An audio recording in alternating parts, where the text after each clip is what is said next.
నమస్తే, welcome to Liya news. ఆంధ్రప్రదేశ్లో కూటమి ప్రభుత్వం వచ్చిన దగ్గర నుంచి కూడా భారీ పెట్టుబడుల ప్రతిపాదనలు వస్తున్న విషయం మనందరికీ తెలిసిందే. ఇక ఎన్నికల ముందు కూటమి ప్రభుత్వం హామీ ఇచ్చినట్టుగా మరి 5 ఏళ్లలో 25 లక్షల ఉద్యోగాల సంకల్పంతో ముందుకెళ్తుంది. ఆ దిశగానే కృషి చేస్తున్నటువంటి ప్రభుత్వానికి అన్ని సత్ఫలితాలే లభిస్తూ ఉన్నాయి. ఇక ఇప్పటి వరకు మనం చూసాము ఆర్సెల్ఆర్మిట్టల్ కావచ్చు, బీపీసీఎల్ కావచ్చు, టీసీఎస్ కావచ్చు, ఇలా ఎన్నో కంపెనీలు ఆంధ్రప్రదేశ్ పెట్టుబడులు పెట్టేందుకు ఉత్సాహం చూపిస్తుండగా ఇప్పుడు తాజాగా రిలయన్స్ ఇండస్ట్రీస్ కూడా 65,000 కోట్ల పెట్టుబడి పెట్టేందుకు ఎంఓయూను కూడా కుదుర్చుకున్నట్టు తెలుస్తోంది. సో మరి దీంతో ఎంతమందికి ఉద్యోగ అవకాశాలు లభించే అవకాశం ఉంది? ఇలాంటి విషయాలు తెలుసుకుందాం. మనతో పాటు ఉన్నారు సీనియర్ జర్నలిస్ట్ డివి శ్రీనివాస్ గారు. నమస్కారం సార్. నమస్తే సార్, ఆంధ్రప్రదేశ్లో మరో కంపెనీ పెట్టుబడి పెట్టేందుకు తాజాగా ముందుకొచ్చినట్టు వార్తలు వస్తున్నాయి. రిలయన్స్ ఇండస్ట్రీస్ సంస్థ 65,000 కోట్ల పెట్టుబడితో రెన్యూవబుల్ ఎనర్జీని అంటే ఈ 5 ఏళ్లలో పెట్టే విధంగా ఎంఓయూ చేసుకోబోతుంది అంటున్నారు. సో దీని ద్వారా ఎంతమందికి ఉద్యోగ కల్పన జరిగే అవకాశం ఉంది? మరి ఇదే విధంగా ఈ 5 నెలల్లోనే మనం చూసాము చాలా కంపెనీలు పెట్టుబడులు పెట్టేందుకు ముందుకు వచ్చాయి.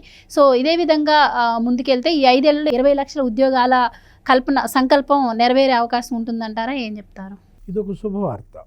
ఏది 65,000 కోట్ల పెట్టుబడులు అంటే రిలయన్స్ ఇవాళ నిజంగా చెప్పాలంటే ఒక ల్యాండ్ మార్క్. ఏది ఈ 65,000 కోట్ల పెట్టుబడులు మనం చూసాం. మొన్న అంబానీ కొడుకు పెళ్ళికి వెళ్ళారు. ఎవరు? సీఎం చంద్రబాబు, లోకేష్, తర్వాత Bharat, MP Bharat, deputy CM Pawan Kalyan.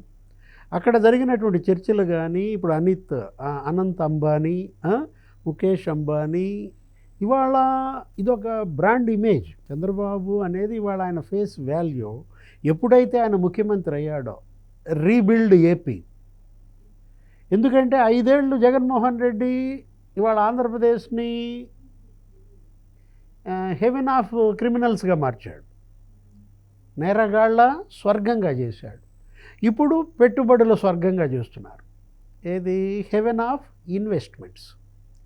నీకు 65,000 కోట్లతో ఇవాళ రిలయన్స్ 500 బయోగ్యాస్ ప్లాంట్స్, నీకు మోడర్నైజ్డ్ బయోగ్యాస్ ప్లాంట్స్ 500 పెడితే నీకు దగ్గర 2.5 లక్షల మందికి ఉపాధి అంట. దీంతో ఈ ఒక్క ఎంఓయూతో నీకు 2.5 లక్షల మందికి ఉపాధి అంటే అందుకే అన్నది మనం ల్యాండ్ మార్క్ అనేది. ఏది? ఒక గేమ్ చేంజర్ కూడా కాబోతుంది. ఇవాళ ఎంఓయూ ముఖ్యమంత్రి చంద్రబాబుతో రిలయన్స్ గ్రూప్ ప్రతినిధులు చేసుకోవటం అనేది మనం చూసాం. మొన్న అసలు ఏది ఆర్సెల్ఆర్మిట్టల్ వస్తుందన్నారు. ఇక్కడ అనకాపల్లిలో స్టీల్ ప్లాంట్, అక్కడ విశాఖ స్టీల్ ప్లాంట్ నీకు తెలుసు, అది ప్రైవేటీకరణ ఇప్పటివరకు ఆపగలిగారు. ఇంకా కేంద్రం కూడా దానికి నిధులు ఇచ్చింది. 5 ఏళ్లలో జగన్ వల్ల కాలేదు. ఈ 6 నెలల్లోనే నీకు విశాఖ స్టీల్కి నీకు ఒకసారి 500 కోట్లు, ఒకసారి 1,150 కోట్లు, నీకు 1,550 కోట్లు తెచ్చారు. అక్కడ సెకండ్ బ్లాస్ట్ ఫర్నెస్ కూడా నీకు వర్క్ బిగిన్ అవుతుంది. మూతబడింది ఇన్నాళ్ళు Visakha steel plant second blast furnace. ఇప్పుడు అనకాపల్లిలో నీకు ఆర్సెల్ఆర్మిట్టల్ అది వస్తే అది అసలు 1,40,000 కోట్ల పెట్టుబడులు అంట. అసలు అది మామూలు ఇష్యూ కాదన్నమాట. నీకు అక్కడ ప్రత్యక్ష ఉపాధే నీకు 75,000 మందికి ఉంటుంది. ఏది? అనకాపల్లి అనేది నీకు ఇవాళ ఉత్తరాంధ్ర, నీకు అది వలసలు ఎక్కువ. ఇప్పుడు నువ్వు ఇక్కడ హైదరాబాద్లో ఎక్కడ గదులు ఇచ్చినా నువ్వు ఏ అపార్ట్మెంట్కి వెళ్ళినా వాచ్మన్ మీదే ఊరు అని అడిగామనుకో శ్రీకాకుళం అంటాడు, మీదే ఊరు అన్నామనుకో విజయనగరం అంటారు. అంటే ఉత్తరాంధ్ర ఇవాళ అక్కడి నుంచి మైగ్రేషన్. ఈ వలసలు ఇవాళ ఏంటి? ఏదో ఒకటి వాళ్ళకి ఏదో ఒక 10,000 రూపాయల జీతం, భోజనం, నివాసం నడిచిపోతుంది కాబట్టి హైదరాబాద్కు వచ్చి పడ్డారు. అక్కడే నీకు విశాఖలో కావచ్చు, శ్రీకాకుళం, విజయనగరం, ఇప్పుడు అనకాపల్లిలో కూడా ఈ స్టీల్ ప్లాంట్ రావటం వల్ల ఏమవుతుంది? నీకు ఇక వలసలకి అడ్డుకట్ట పడుతుందన్నమాట. మనం చూసాం బీపీసీఎల్ ఆయిల్ రిఫైనరీ వస్తుందన్నారు. Oil refinery, petroleum complex, petroleum university, ఇదంతా నీకు విభజన చట్టంలో హామీలు. ఇప్పుడు 10 ఏళ్ళు అయింది. ఏపీ రీఆర్గనైజేషన్ యాక్ట్ హామీ ఇంతవరకు నెరవేరని పరిస్థితుల్లో ఇప్పుడు ప్రధాని మోడీ ఏదో కరుణించారు. ఇవాళ మనకి నిధుల వర్షం కురిపిస్తున్నారు. ఏది? చంద్రబాబు ఇవాళ ఆయనకు ఆక్సిజన్, ఆయన మనకు ఆక్సిజన్. అర్థమైందా నీకు? ఇక్కడ మ్యూచువల్ అండర్స్టాండింగ్. చంద్రబాబు లేనిదే ఇవాళ నరేంద్ర మోడీ ప్రభుత్వం లేదు. అంటే అటు నితీష్, ఇటు చంద్రబాబు. ఆయనకి హ్యాండ్ స్టిక్స్ అని కార్టూన్ చూస్తుంటావు. ఏది ఆ చేతి కింద చంక కర్రల్లాగా ఒక హ్యాండ్ స్టిక్ ఏమో చంద్రబాబు ఫోటో, ఒక హ్యాండ్ స్టిక్ ఏమో నితీష్ కుమార్ ఫోటోతో నరేంద్ర మోడీ ఫోటో చూస్తుంటావు. ఇప్పుడు మనం అనుకున్నది అదే. ఏది చంద్రబాబు నరేంద్ర మోడీ ప్రభుత్వానికి ఆక్సిజన్ అయితే నరేంద్ర మోడీ ప్రభుత్వం ఆంధ్రప్రదేశ్కి ఆక్సిజన్. నీకు కేంద్ర ప్రభుత్వం ఆక్సిజన్ ఇవ్వకపోతే మనం చచ్చి కూర్చుంటాం. ఏది ఇవాళ 11 లక్షల కోట్ల అప్పులు. జగన్ ఏమంటాడు, ఆర్సిలార్ మిట్టల్లో అసలు ఇక్కడికి రావట్లేదు, అది ఒరిస్సా వాళ్ళదంట కదా, అక్కడ మంత్రి మాదంటున్నాడు. అంటే నీ ఉద్దేశం అది ఒరిస్సా పోవాలని. ఆ మంత్రిని రెచ్చగొడుతున్నాడు అనమాట. ఒరే ఇది ఎత్తుపోరా నాయన అని. నేను జిందాల్ని తెచ్చాను, స్టీల్ ప్లాంటు కడపలో పెట్టించాలని నేను చూశాను. ఆ జిందాల్ ఆమె ఎవరో జిత్వానియా ఆమెను తీసుకొచ్చి ఆయన మీద కేసులు పెడుతున్నారంటాడు. అసలు చూసావా కనికట్టు? అసలు మామూలు మాయగాడ. అసలు వదిలేస్తే ఇక నీకు పాయిజనే. జగన్ను ఆయన మాటే పాయిజన్. ఇవాళ ఈ రాష్ట్రం ఇంత పాయిజనస్గా మారిందంటే కారణం జగన్మోహన్ రెడ్డి. జిందాల్ స్టీల్ ప్లాంట్ కోసమా నువ్వు తెచ్చుకుంది? ఇప్పుడు డిసెంబర్లో జిందాల్తో చర్చలు జరిపాడంటమ్మా తాడేపల్లి ప్యాలెస్లో. బయటికి బిల్డప్ ఏమనిచ్చారు, కడప స్టీల్ ప్లాంట్పై సీఎం చర్చలు జరిపారు ఈరోజు జిందాల్తో అన్నారు. మనం నిజమే అని నమ్మాము. ఇది ఎప్పుడు డిసెంబర్ లాస్ట్ వీక్లో జరిగింది. ఓహో ఎన్నికల ముందు ఏదో చేస్తున్నాడు, ఏదో జరుగుద్ది, ఏదో మొత్తానికి బిగిన్ చేస్తారు అనుకున్నాం. కట్ చేస్తే సీన్ ఏమైంది, ఫిబ్రవరిలో జత్వాని కాదంబరిని ఎత్తుకొచ్చారు. అంటే పిఎస్ఆర్ ఆంజనేయులు, కాంతి రాణా, విశాల్ గున్ని, అదో పెద్ద స్కెచ్. తాడేపల్లి ప్యాలెస్ అసలు settlement palace. CMA himself settlements. అసలు ముఖ్యమంత్రి సెటిల్మెంట్ మినిస్టర్ అని మనం కాదు, షర్మిల తిట్టింది. సొంత చెల్లి ఏమంది షర్మిల, స్టీల్ ప్లాంట్ తెస్తున్నానన్నావన్నాయి, కడపకి స్టీల్ ప్లాంట్ కాదు నువ్వు తెచ్చింది, సెటిల్మెంట్ ప్లాంట్ పెట్టావు తాడేపల్లిలో అంది. అంటే ఇంకా ఇప్పటికీ నమ్మించాలని చూస్తున్నాడు. అంటే జిందాల్ని ఏదో చంద్రబాబు తరిమేసినట్టు, జత్వానీ వాళ్ళ జిందాల్ పోయినట్టు. అసలు ఎవరి జత్వాని, అసలు ఆమె ఎక్కడో ముంబైలో ఉన్నామని ఇక్కడికి తీసుకురావటం ఏంటి, తప్పుడు కేసులు పెట్టించడం ఏంటి, ఫోర్జరీ డాక్యుమెంట్స్ పెట్టడం ఏంటి, అక్కడెక్కడో రేప్ కేసుకి కౌంటర్గా ఇక్కడ నువ్వు పెట్టి నీ ఫ్రెండ్ అయినంత మాత్రాన, నీ స్నేహితుడైన పారిశ్రామికవేత్తను రక్షించడం కోసం ఏపీ పోలీసుని ఇంత బద్నాం చేస్తావా? అంటే జగన్మోహన్ రెడ్డి అసలు ఎలా నేరమయ రాజకీయాలు చేస్తాడు, ఆర్గనైజ్డ్ క్రైమ్. అసలు సిల్లీ థింగ్ ఏంటంటే సార్, ఆర్సెల్ఆర్ మిట్టర్ చైర్మన్తో ఎప్పుడైతే మనకి ఒప్పందం కుదిరిందో వెంటనే దానికి సంబంధించిన ఫోటోలు, ఇదిగో జగన్మోహన్ రెడ్డి గారు ఎప్పుడో వెళ్ళి మాట్లాడితే ఆయన సుముఖత వ్యక్తం చేశారని ఫోటోలు రిలీజ్ చేశారు.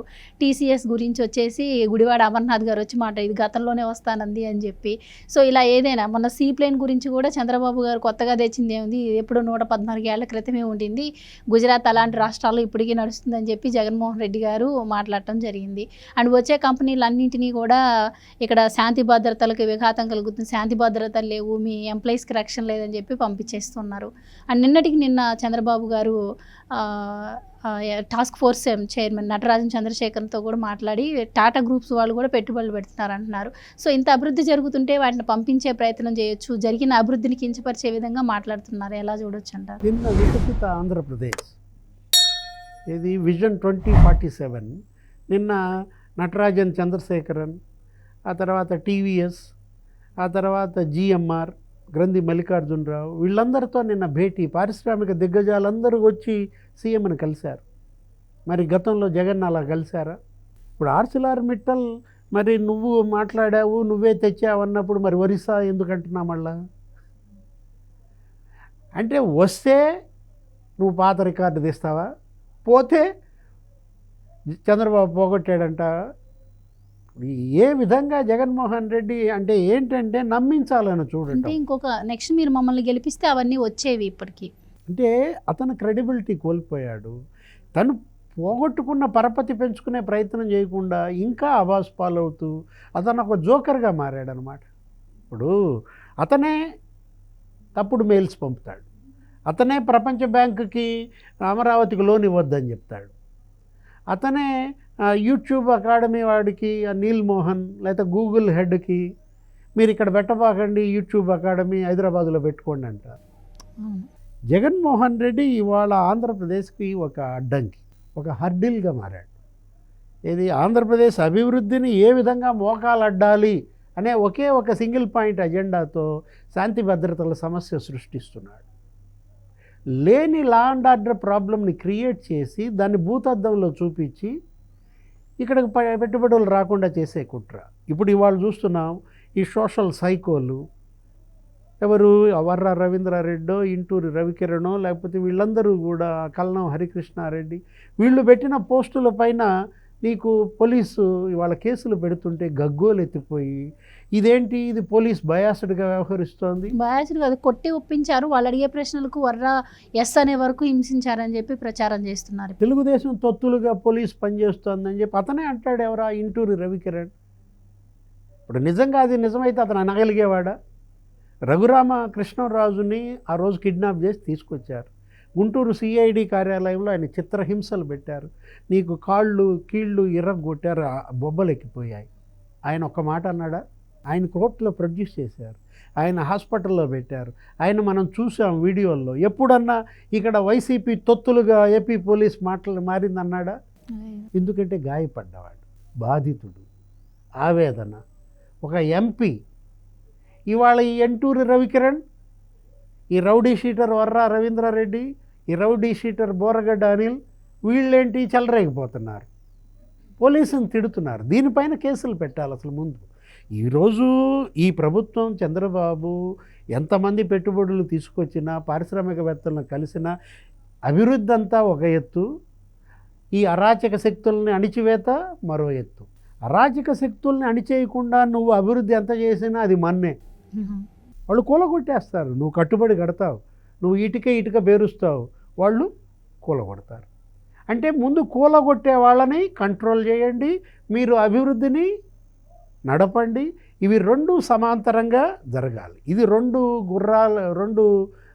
గుర్రాల మీద స్వారీ అన్నమాట. అటు అభివృద్ధి చేయాలి, ఇటు అరాచకాన్ని అణిచేయాలి అనే రెండు గుర్రాల స్వారీ ఇవాళ చంద్రబాబు చేయాలి. Thank you so much. Please subscribe to Leo news for more videos.